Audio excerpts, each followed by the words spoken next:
Շնորհակալություն, սիրելի քաղաքացիներ, հարգելի գործընկերներ, սա Հիրավի հեղափոխական բարեփոխում է։ Տիկին Ավանեսյան, շնորհակալ եմ ներկայացնելու համար այս նախագիծը, սակայն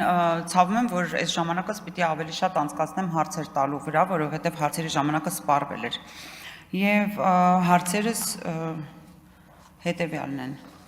Նախ ուզում եմ խոսել համավճարների մասին, ես ճիշտ է ներկայացրել էի գրավոր, սակայն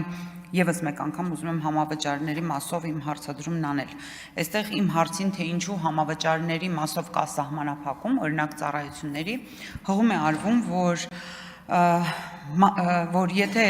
50%-ից ավել հատուցման չափը պետք է սահմանվի, դա արդեն մասնակցություն է, ինչը ապահովագրության պարագայում կիրառելի չի եւ միայն սոցիալական առողջապահական ֆինանսավորման մոդելում է կիրառելի։ Այսինքն մենք հղում ենք անում զուտ ապահովագրական հասկացության եւ սահմանափակում ենք մարդկանց ազատությունը, եթե նա կարող է օգտվել որևէ ենթարենք ծառայությունից, որը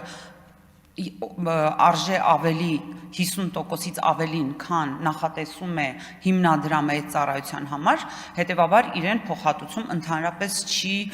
տրամադրվում եւ այս նույն հարցադրումը ես պետք է անեմ նաեւ դեղերի մասով, որովհետեւ ես կարծում եմ, որ մենք շուկայական այսպես ասած կապիտալիստական շուկայական նորմալ ձևավորման գների վրա վատ ազդեցություն ենք ունենալու այս առումով, որովհետև այստեղ նաև հղում է արվում, որ դրանով կարող են անհարկի բարձրանալ օրինակ դեղամիջոցների գները, որը ըստ իս կարծում եմ շուկան ինքը կկարգավորի, թույլ տալով քաղաքացիներին ինքնուրույն որոշում կայացնել, արդյոք իրենք ուզում են այդ դեղը գնել ենթարենք բարձր գնով, թե ոչ։ Այս մասով ես նորից առաջարկ կներկայացնեմ վերանայել, որովհետև սա իսկապես մարդու ազատության հարց է։ Ինչ վերաբերում է այստեղ նաև գյուղացիական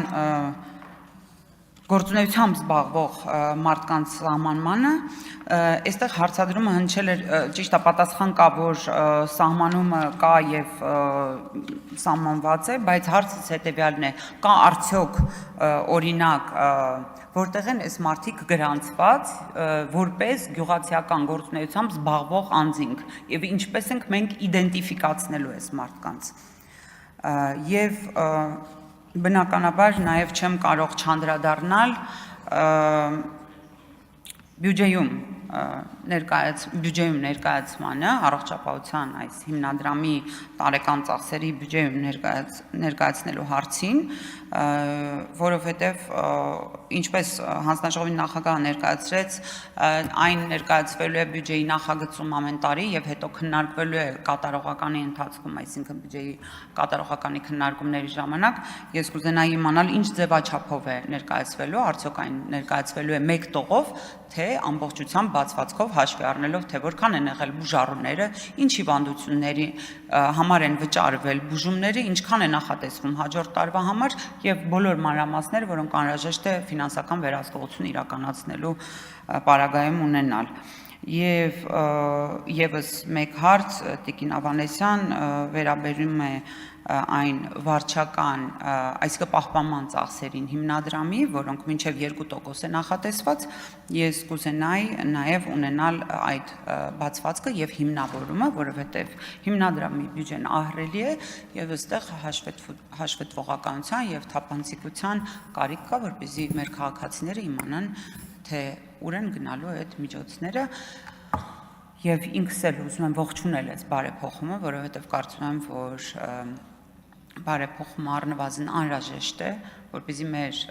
հասարակությունը ապրի ավելի քաղաքակիրթ, ավելի բարեկիրթ միջավայրում եւ սա այո հոգատարության մասին է, որովհետեւ մարդու երջանկությունը, որի մեջ մեծ բաղադրիչ է կազմում իր առողջությունը, մեծապես կախված է ոչ միայն սեփական անձի, այլ նաև իրեն շրջապատող մարդկանց երջանկությամբ, բարեկեցությամբ, առողջությամբ։ Շնորհակալություն։